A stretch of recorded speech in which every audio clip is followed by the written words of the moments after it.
estou de volta para trabalhar com vocês mais uma aula de filosofia e hoje nós vamos falar de um filósofo iluminista, Immanuel Kant. Esse filósofo, ele viveu na Alemanha. É claro que a gente chamava de Prússia naquele momento, então era um prussiano. E tem algumas curiosidades em torno da vida de Kant. Uma delas é que ele nunca saiu da sua cidade, ele permaneceu sempre lá, e como os relógios que a gente usava no pulso ou até em casa eram a corda, muitas vezes a gente deixava o relógio parar por falta de corda e as pessoas gostavam de acertar o relógio pela hora que o Kant saía da sede da universidade para passear. Era sempre no mesmo horário, então ele era muito pontual. E era, então, um homem muito disciplinado. Não é à toa que ele é um dos grandes pensadores a respeito da questão da ética. Então, Immanuel Kant é um dos maiores filósofos iluministas e ele viveu no século XVIII. Na verdade, ele nasceu aí por volta do ano 1724 e morreu no início aí do século XIX. Então, ele escreveu uma obra de suma importância, o que é a ilustração, para tratar das questões iluministas, embora ele também tenha elaborado outras obras, como, por exemplo, a Crítica da Razão Pura e a Crítica da Razão Prática. Então, sintetizava o pensamento iluminista de que o homem deve ser guiado pela razão. Aliás, Sócrates, Platão, Aristóteles, Santo Agostinho, Santo Tomás de Aquino, René Descartes, já na Idade Moderna, o René Descartes, todos dizem que a razão é uma coisa essencial do ser humano. Então, para todos esses filósofos, o que praticamente faz a diferença entre os homens e os animais é justamente o uso aprimorado que nós fazemos da razão. E o Kant, ele queria que a razão se tornasse aquela coisa que emancipa o homem. Então, ele defende a ilustração, o esclarecimento, como condição de que o ser humano ele deve sair daquele estado de minoridade, que é a falta de consciência, que é a falta de autonomia individual, para que ele possa crescer e, como nós gostamos de falar, caminhar com as próprias pernas e não se levar pelas opiniões alheias. Então, fundamentalmente é isso. Agora, o Kant, nesse contexto do iluminismo, ele vai tratar dos limites do conhecimento. Por que o conhecimento é limitado? Porque razão e sentidos são limitados. Agora, os limites do conhecimento têm que levar em consideração que nós temos duas maneiras de conhecer. Nós conhecemos o nômeno e o fenômeno. Mas será que verdadeiramente nós conhecemos o nômeno e o fenômeno? Ele acha que o nômeno não. O nômeno, no Enem, também pode cair como número. Quem for fazer o Enem daqui mais algum tempo, nômeno também pode ser chamado de número, que é a coisa em si. Por exemplo, a água. A água é uma coisa em si. Você é uma coisa em si. Eu sou uma coisa em si. E o que é o fenômeno? O fenômeno de você é o que você é capaz de conhecer sobre você. O fenômeno da água é o que você é capaz de conhecer sobre a água.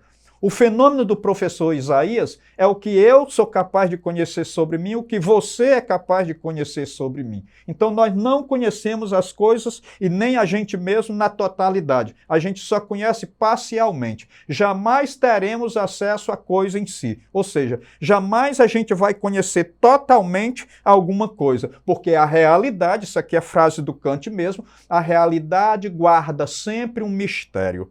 Então, nesse aspecto, a água, a gente conhece a água líquida, sólida, gasosa, que ela tem um potencial de energia, eu já falei isso aqui em outra ocasião, mas a totalidade da utilidade, por exemplo, que nós podemos fazer da água, a gente talvez ainda não saiba.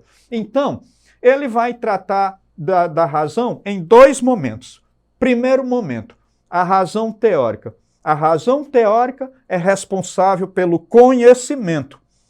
E a razão prática? A razão prática é responsável pela moralidade. Quando ele escreveu a Crítica da Razão Pura, tratando do conhecimento, dizem que ele apresentou o livro ao mordomo, pessoa que trabalhava para ele, e o mordomo ficou chateado com ele. Você está negando a existência de Deus. Ele disse, não se preocupe porque eu vou recuperar a existência de Deus quando eu estiver elaborando a Crítica da Razão Prática. E justamente ele até colocou Deus como critério da moralidade. como fundamento da moralidade. Se nós não tivéssemos Deus, nós não teríamos ética e não teríamos a moral. Então ele vai dizer nesse aspecto que a razão é aquela capacidade que nós temos de saber, é aquela capacidade que nós temos de conhecer, e a razão é aquela capacidade, e a razão prática é justamente aquela capacidade que nós temos de conhecer e praticar as leis morais. Razão teórica, conhecimento. Razão prática, moralidade. E quem é o sujeito transcendental? Para Immanuel Kant, o sujeito transcendental é o sujeito que conhece, porque nós temos maneira para nos dirigir às coisas. E assim, nesse aspecto, o Kant ele vai colocar bem diferenciada aquela coisa de razão, e eu até arriscaria dizer que ele falou sobre uma terceira razão, que é a razão estética, que é responsável pelo nosso gosto em relação ao belo. Até ele vai dizer que belo é aquilo que agrada universalmente, independentemente de um conceito ou de um interesse. Então eu posso achar você bonito ou bonita, mesmo não te conhecendo, só vendo e sem saber o teu nome e sem querer para mim. Então uma coisa ela pode ser bonita agradando, independentemente de eu saber o que é, independentemente de eu querer para mim. Belo é o que agrada independentemente de interesse e de conceito. Então, outra coisa que é de fundamental importância, aqui tem muita gente que pergunta se eu sou ateu, é que as duas formas puras de sensibilidade e entendimento para ele são geografia e história. Ou, vamos ler conforme está aí na nossa tela, espaço e tempo. Só que o espaço é a questão da geografia e o tempo é a questão da história. Então, as duas formas puras de sensibilidade e entendimento são espaço e tempo. Ou melhor, geografia e história.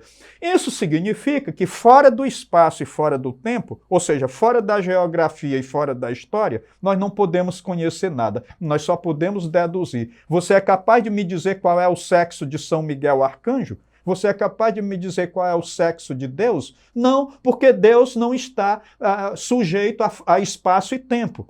Deus não está sujeito a espaço e tempo. A minha alma vai ser branca ou vai ser negra? Eu não sei, porque a alma ela escapa a essa ideia de espaço e tempo. Então nós só podemos conhecer verdadeiramente aquilo que está sob as duas formas puras de sensibilidade e entendimento. Então, agora, nós temos aí a razão e os sentidos são limitados. Por isso, o conhecimento também é limitado. Se a filosofia é filha do conhecimento, ela também é limitada.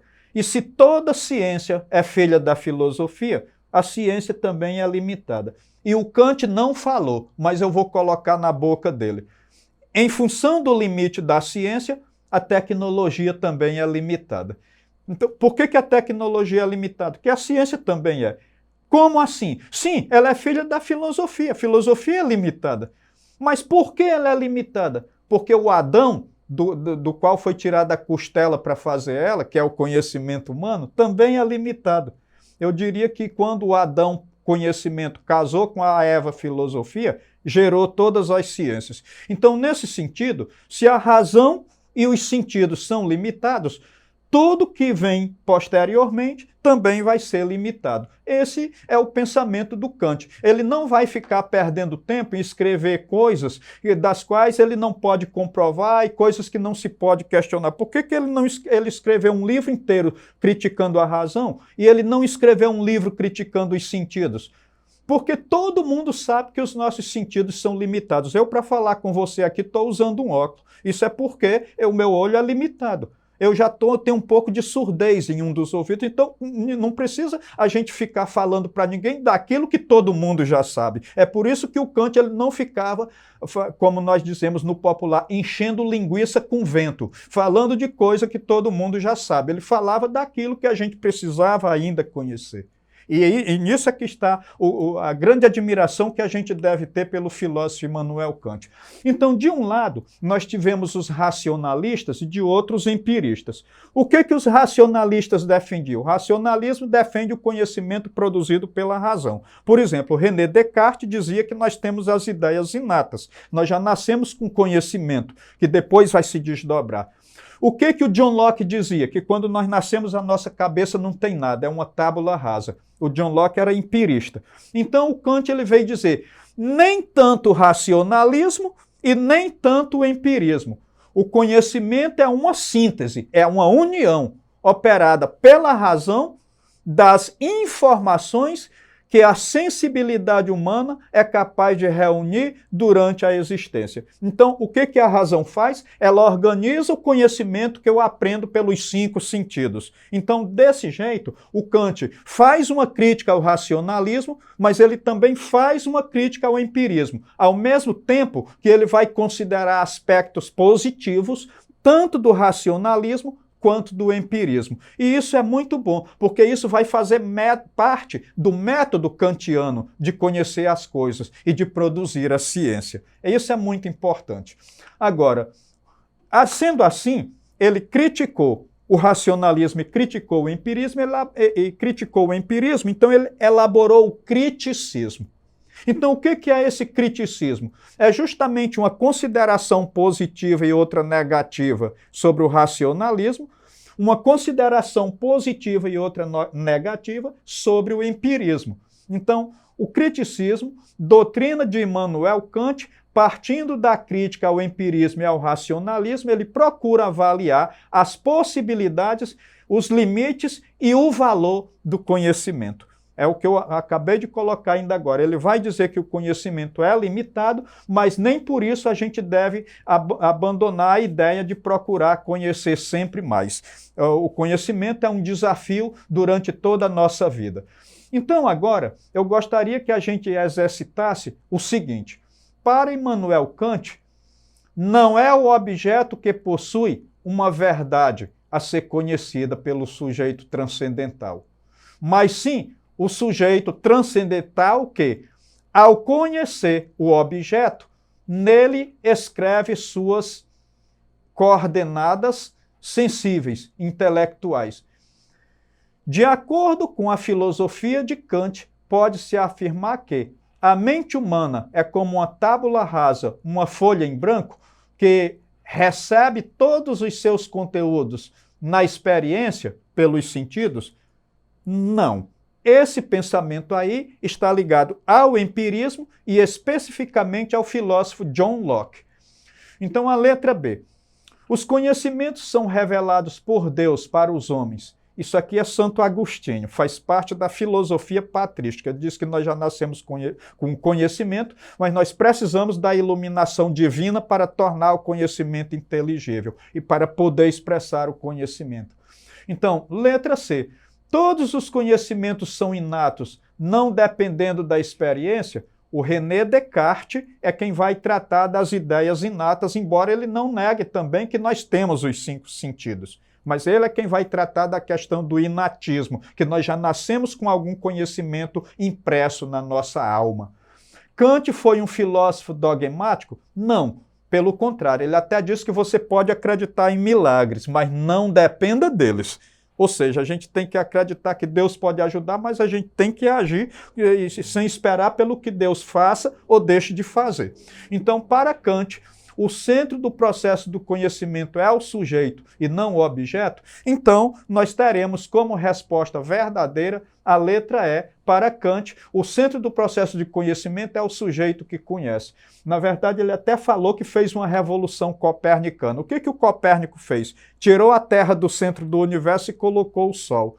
O Kant ele diz que na vida dele ele também fez uma revolução copernicana. Tirou o objeto do centro do conhecimento e colocou o sujeito que conhece, que é você e que sou eu, no centro do processo do conhecimento. E isso é bonito. Bom, e por fim, eu quero dizer que vocês assistam um pequeno vídeo que está intitulado lá, o vídeo mesmo está intitulado Aula 9, não é a nossa aula 9 aqui da plataforma Educ, é uma aula 9 que eu encontrei, diferente da plataforma, e que vai tratar do esclarecimento em Immanuel Kant. Nesse caso, vai estar disponível nesse endereço eletrônico aí colocado. E qual é a atividade? Elabore um texto explicando a maioridade e a menoridade conforme as ideias de Immanuel Kant. A maioridade é aquele que age pela própria razão, que segue o seu conhecimento, o seu esclarecimento, e é aquele que não é, tem a minoridade ainda. A minoridade é caracterizada por a gente ficar seguindo sempre os outros. Apresente essa atividade ao professor e não deixe de visitar a plataforma Eduque para aprofundar o conhecimento. Muito obrigado mais uma vez e até uma outra oportunidade.